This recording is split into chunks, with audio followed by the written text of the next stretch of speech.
Good morning to our speakers and participants. So the previous speaker has talked about the different types of research. Now, I'll be talking about the minimum requirements of a completed basic research. Please take note that these are not parts, but rather, as you can see, these are requirements of a basic research. Now let's start. The first one, of course, is the most basic and important requirement of a research paper, the title. Writing a research paper title may seem a simple task, but it requires serious thoughts and consideration. Please take note that a good research title condenses the paper's content in a few words and captures the reader's attention. Remember that the title of your research paper is the most important determinant on how many people will read your research. So therefore, remember that it should be simple, brief, and attractive. The primary function of a title is to provide a precise summary of the paper's content. Now let's have an example. By the way, basic research can be seen in medicine, technology, education. That's why I'll be including some examples from different areas of specialization. So our first example is drug XYZ has an effect of muscular contraction for an hour in snails of Achatina fuchsia species. This is a title that you need to avoid. Why? Because it's very long, there are unnecessary auxiliary verbs, and it does not really attract the reader. Now, what is the better title? The better one is Drug XYZ induces muscular contraction in Achatina fuchsia snails. So this is a shorter version. There are no unnecessary words, and it is direct to the point that thus it attracts the readers. The next, use appropriate descriptive words. Remember, a good research paper title should contain keywords used in the manuscript and should define the nature of the study. Considering that, let's have this example. Avoid this kind of title. Effects of drug A on schizophrenia patients, study of a multicenter mixed group. So what type of effect are we studying here? And what is the nature of your study? So we better use this title. Psychosocial effects of drug A on schizophrenia patients, a multicenter randomized controlled trial. So in this case, we have a descriptive word for effects, and we also included the nature of your study. The second requirement of a basic research is the abstract. An abstract lets readers get the gist or essence of your paper, and in order to decide whether to read the full paper or not. So after the title, there is an abstract to help the readers decide if they will read your paper. And how long should an abstract be? According to APA Style Manual, the suggested word count should be between 150 to 250 words only, and it's around 6 to 7 sentences. Remember that in abstract, you will include what you have studied in your research, what you have found, and what you argue in your paper. So this is an example of abstract. As you notice, it's just very short, and it includes what have you found out in your paper. Because as you notice here, there are sentences that starts with this paper provides, study finds that these kinds of pollutions, and there are also words like according to the author. So this abstract gives the gist or essence of the entire study. And as you also notice, there are keywords below or after the abstract. You can also include this if you're writing your own abstract for the readers to know what are the key points or keywords that are important in your study. Now let's proceed to the third one, which is acknowledgement. What is acknowledgement? Acknowledgement is a part of research where the author shows gratitude to the people who contributed to the research project. Um, we need to consider these reminders in writing an acknowledgement. First, it is expected that appreciation is given in a concise manner without strong emotive language. So you just express your thoughts or your gratitude in simple words without so much emotion, and it should be concise. In general, it is acceptable to have one-page long acknowledgments, but in some papers, there are only few words or few sentences used in the acknowledgement, and that is okay. Now, the question is, can you use the first person in the acknowledgement in research? First person pronoun like I and my? The answer is yes. Even though the first person is not used in basic research papers, you can use it in the acknowledgement section. That is the most personal section in your research. This is probably the only part where you can express the first person, while in the rest of the paper, you would address yourself in a third person. So let's have an example of acknowledgement. Before writing your acknowledgement, careful thought needs to be considered, thinking whose help should be acknowledged or recognized, and in what order should you thank them. So the researcher in this sample acknowledgement first thank God, followed by family, followed by his school, and then specific names of professors or doctors, and then thanking everyone in general. And as you also notice, the researcher used first-person pronouns like I and mine. The next part is introduction. What is introduction? Introduction tells the readers what the paper will attempt to achieve. In this section, the researcher states their thesis argument and research problem. The introduction is the first paragraph that provides a detailed background of the topic. It could also be referred to as the formal presentation of the topic or the subject of your research. Remember that an ideal introduction of a research should follow these reminders. First, your introduction should provide a general research problem presentation. So your research problem should be presented in the introduction. And lay out what you will try to achieve with your work. So what do you want to achieve in your research?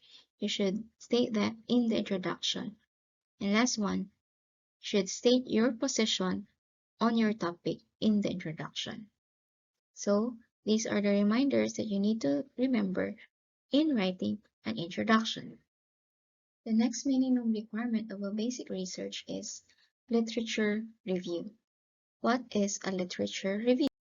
This is a comprehensive summary of previous research related to your topic. So you may use books, different articles, printed or online, as your sources relevant to your research. Now this is a good reminder for everyone or for all the researchers in writing a literature review. A literature review, its purpose is to convey to the reader what knowledge and ideas have been established on a topic and what their strengths and weaknesses are. So that is the purpose of literature review. What are already known and what are the unknown issues related to your topic? What are their strengths and weaknesses? This is not just a descriptive list of the material available or a set of summaries. You are not just summarizing available materials, you are telling your readers what are the knowledge and ideas already available and not available related to your chosen research topic. Now, the next thing that we will discuss is research question. What is a research question? This is a specific inquiry which the research seeks to provide a response to. So if there's a question, there are respondents. It resides at the core of systematic investigation, and it helps you to clearly define a path for the research process. Now, there are two types of research questions. I know you are familiar with this. The first one is the qualitative research question. Qualitative research question is a type of systematic inquiry that aims at collecting qualitative data from research subjects. What do we mean by qualitative data? This refers to non-statistical information pertaining to the experiences, observations, perceptions of the research subjects or of the respondents in line with the objectives of the investigation. What are the examples of qualitative research questions? We have here the first one. What reasons contribute directly to the rising rate of high school student dropouts? So this is a good example of qualitative question because the respondents will be asked what do they think the reasons why high school student dropout rate is rising. What are the reasons that contribute to that problem? The second example is, how do social media tools affect a student's grades in his academic years? Now, in this case, the respondents may be teachers or parents or the students themselves. We may get here their observations and their own experiences. What are the effects of social media tools in students' grades in their academic years? So these are examples of qualitative questions. I know you have a lot more. You're thinking of other qualitative questions, but let's proceed to the second type, which is, that's right, quantitative research questions. From the word quantity, we use this type of questions to gather quantifiable data from research subjects, quantifiable or measurable. That's why these are more specific and direct because we are collecting information that can be measured. That is statistical information. So we have here an example of quantitative question. The first one is answerable by true, in between, and false. So after answering the question, the researcher will get or will consolidate the results and will know how many respondents answered true in each question, how many answered in between, and how many answered false. In that case, he can get a quantitative data from the respondents. So these are examples of quantitative questions. Now let's have the next part, which is scope and limitation. So from the word itself, this part presents the reasons why certain areas are not covered and how the study will be narrowed in scope. So what is just the scope of your study? What is the limitation? This will be stated in this part. This part shows the weaknesses of the study which are beyond the control of the researchers. But because of course, not all aspects of the research can be controlled by the researcher. So it will be stated in scope and limitation. Now, we have here an example of scope and limitation. It says here, the study is correlational quantitative design employing the test of variables, stress level, and teaching performance as a dependent variable. The profile of the teachers will also be sought and will be considered as independent variable. 8 SHS teachers of STEC will be the subject of the study. Research made and validate instruments will be used. The timeline will be 3 months. So in this scope and limitation, everything you need to know about the scope, the limitation, the time frame, who will be the respondents are stated already. What are the variables? So this is a good example of scope and limitation. It's just consists of few sentences and few words. Just stating what is the scope, what is the limitation of your study, what are the things that are not under your control. That is scope and limitation. Now let's proceed to the next part, which is research methodology. What do we mean by research methodology? According to Solmek and Lewin, A research methodology is both the collection of methods or rules you apply to your research, as well as the principles, theories, and values that support your research approach. So these are methods and rules, principles that you use and you use as support in your research paper. I will discuss two research methodologies. The first one is sampling method, a technique through which few people from a wide population are selected as participants in research. So if your respondents came from a wide population, you cannot ask the entire population about their answers to your questions.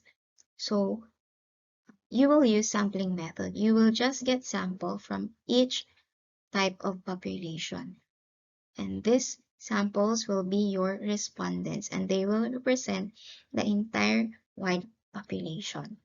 That is sampling. The next one is data collection.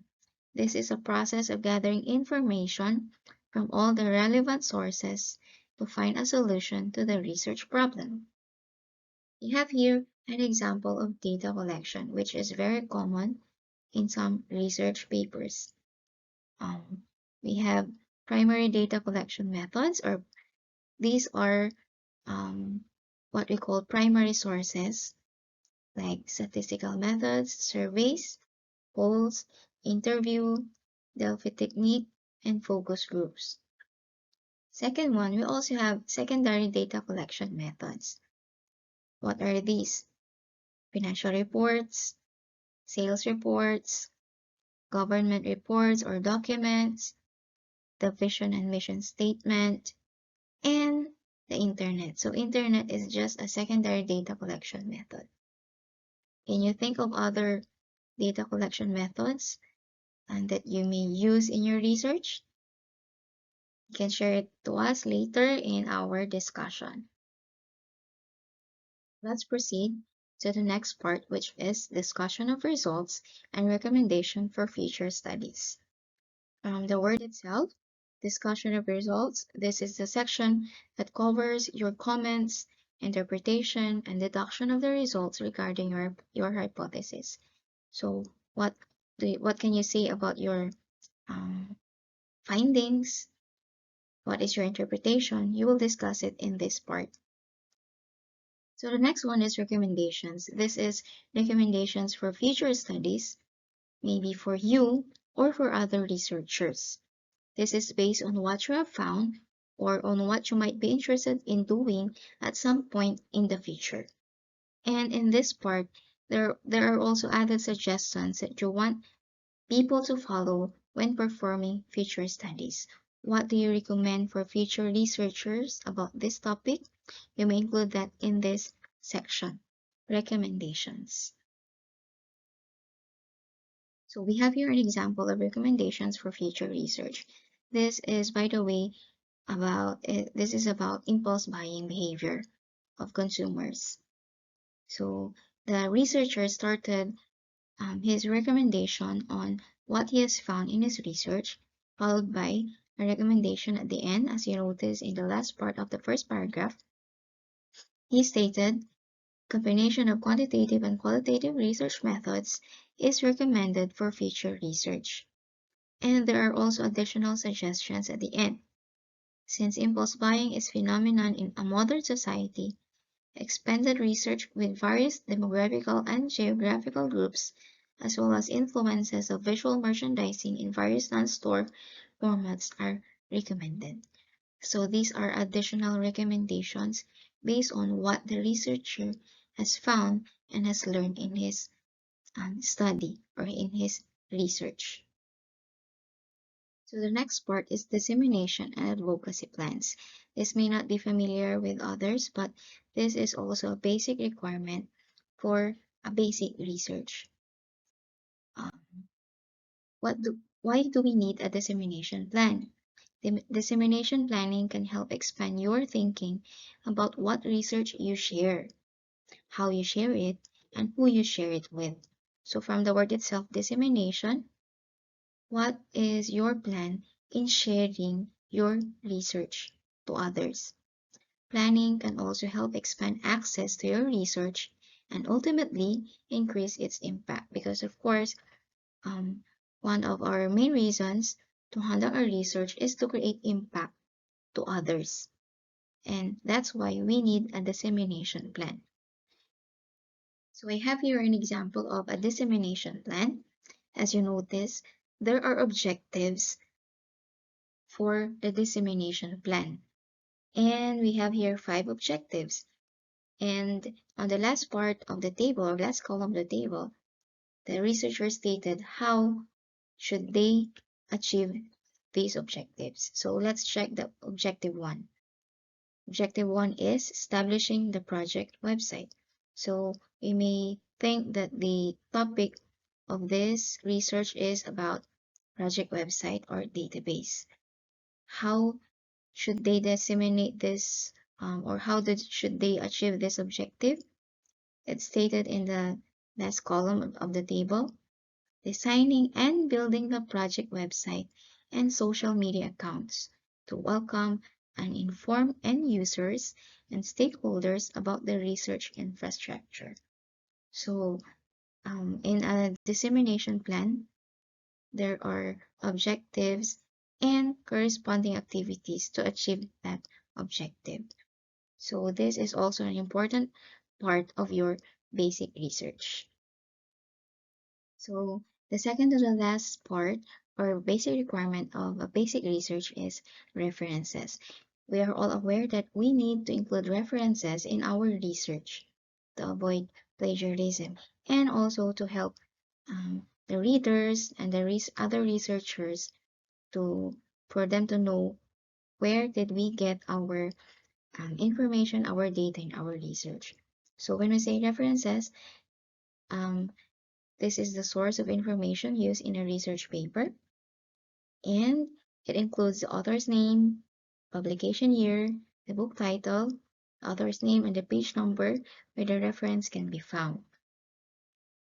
I have here some examples of references and how to write them.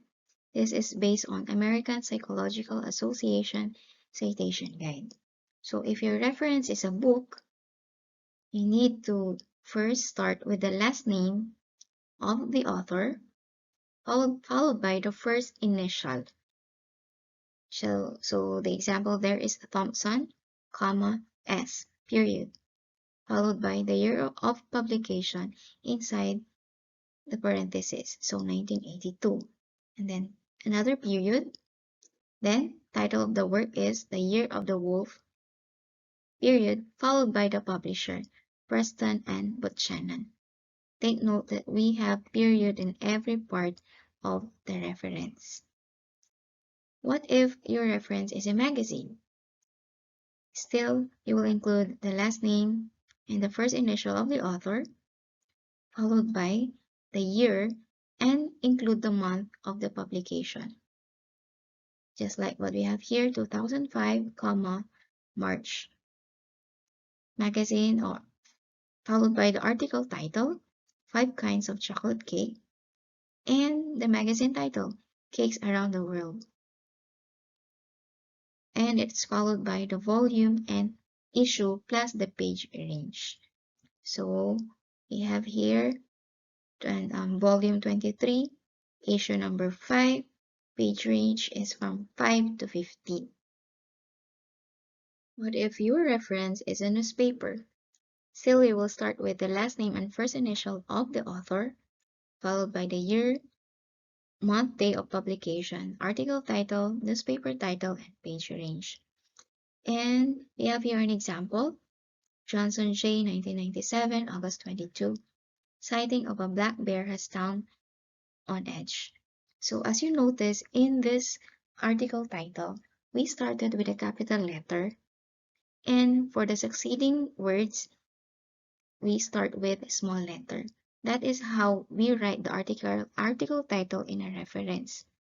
Unless it is a proper noun, succeeding words after the first word should start with small letter, just like our example here and the example for number 4. Number 4 is an example of website reference. This is an article, but from a website. It follows the same pattern from number 3, but then you will just add the URL. So you need to copy the URL of your reference if you search your reference from a website. So the final part or requirement of a basic research is the financial statement. These are written records that convey the financial activities and conditions of the entire research. This includes your expenses, your funds, your remaining funds, the donations from the donors, and everything related to the financial condition or activity of your research. You will include that here in the financial statement. So these are the basic requirements of a completed basic research. And thank you so much for listening to my topic. And this topic is from the original slides of Dr. Ilagan, parts of an action research based on the SDO Caloocan CID-led capacity building. And these are also my other references. Once again, thank you so much for listening and have a good day.